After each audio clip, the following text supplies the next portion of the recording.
नमस्कार। Before print dot in में खबरों का सिलसिला जारी है।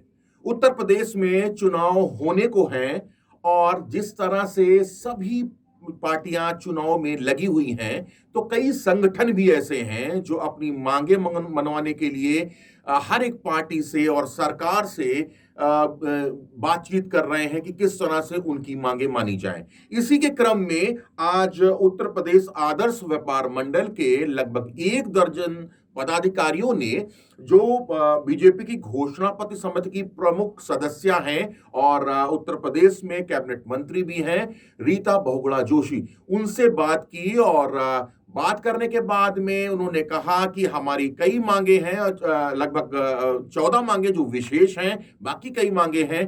उन पर हम लोगों की ये राय है कि यदि सरकार हमारी बातों को, बीजेपी हमारी बातों को मानती है, तो हम इस आने वाले चुनाव में बीजेपी को समर्थन करने की बात कहेंगे।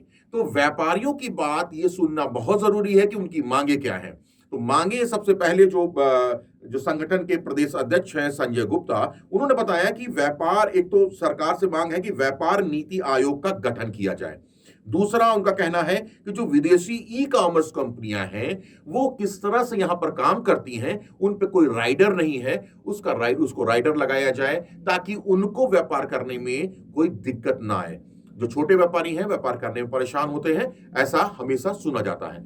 दूसरी चीज, एक और उन्होंने प्रश्न किया कि जिस तरह से जो फिक्स चार्ज है बिजली का, उसको खत्म किया जाए, पानी का कनेक्शन का बिल ना भेजा जाए। तो इस तरह की कई जो विशेष मांगे हैं, उसके तहत ये व्यापारी संगठन मुलाकात करने पहुंचा था और इस व्यापारी संगठन के जो संजय गुप्ता हैं, जो प्रदेश अध्यक्ष हैं, उनकी क्या बात है, उन्होंने किस तरह से अपनी बात रखी, इस बाइट में आप सुन सकते हैं। उत्तर प्रदेश आदर्श व्यापार मंडल ने पूरे प्रदेश के व्यापारियों से राय मशवरा करके 14 सूत्री मांग पत्र तैयार किया है, व्यापारियों की समस्याओं का संकलन करके।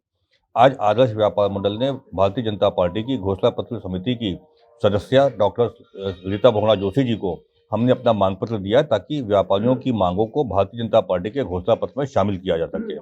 आदर्श व्यापार मंडल की यह रणनीति है और ये मांग है कि इस विधानसभा चुनाव में जो प्रमुख राजनीतिक दल व्यापारियों की समस्याओं को अपने एजेंडे में रखेगा, हमारी मांगों को जो अपने घोषणा पत्र में शामिल करेगा, इस चुनाव में व्यापारी उसी दल को अपना ताकत देंगे, उसी दल को समर्थन देंगे, उन्हीं के साथ जाने पर विचार करेंगे।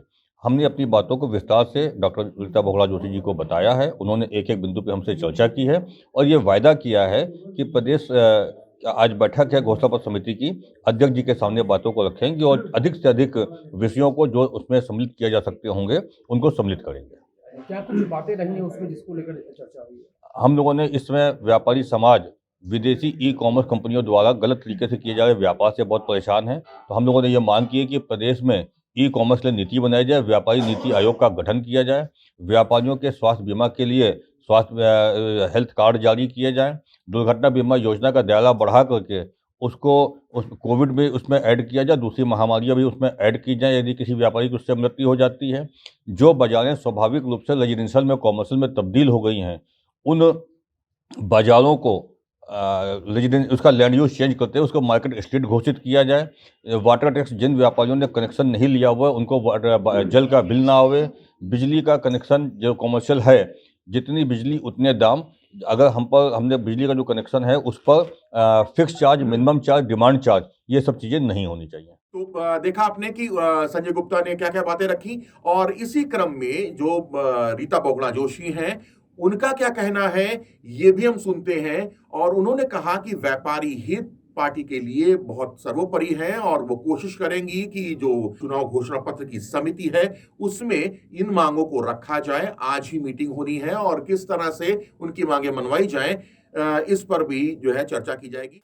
आदर्श व्यापार मंडल के आज 1 दर्जन से ज़्यादा प्रतिनिधि मेरे पास आए हैं और उन्होंने क्योंकि सभी राजनीतिक दलों का घोषणा पत्र बन रहा है और हमारा भी संकल्प पत्र बनने के राह पर है, इन्होंने अपनी मांगें हमको प्रस्तुत की हैं।